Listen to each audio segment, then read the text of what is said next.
يلا بينا نعمل الكشري، الأكلة الشهيرة عند المصريين كلهم، مفيش حد ما بيحبهاش. ازيكم عاملين ايه؟ يا رب تكونوا بخير. دلوقتي بقى احنا هنبتدي الكشري ازاي، سهل وبسيط، مفيش اي فيه بقى ولا لعبكه لا ولا اي حاجه خالص. بنحط بنعمل صلصة، بنعمل العدس، بنعمل سلق المكرونة ونعمل الرز ولا اي حاجة تاني.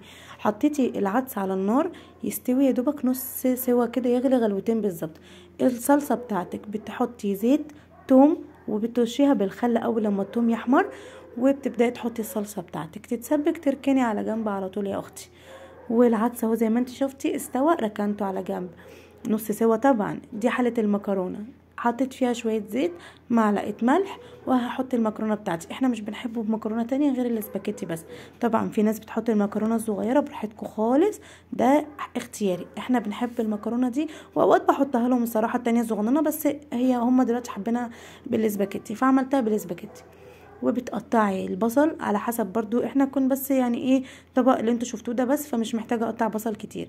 قطعت بس بصلتين وحمرتهم زي ما انتوا شايفين كده. وعندك المكرونه بتغلي الناحيه التانية، هتفور مني دلوقتي. ايوه. المهم، هي طبعا لسه ما استوتش. بس بصوا شويه هتلاقي هو احمر، البصل هو احمر، فجاه احمر على طول.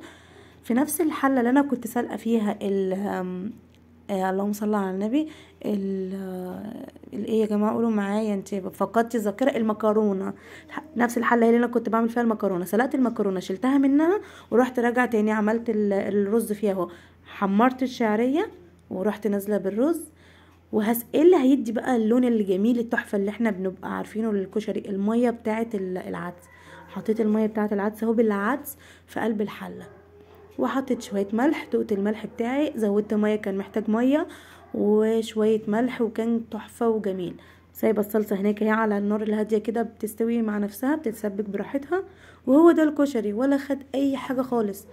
حطي اللايك، حطي الكومنت، واشتركي في القناه لو لسه مش مشتركه. بحبكم جدا، واسيبكم تستمتعوا بشكل الطبق الجميل، الكشري بتاعنا التحفه اللذيذ.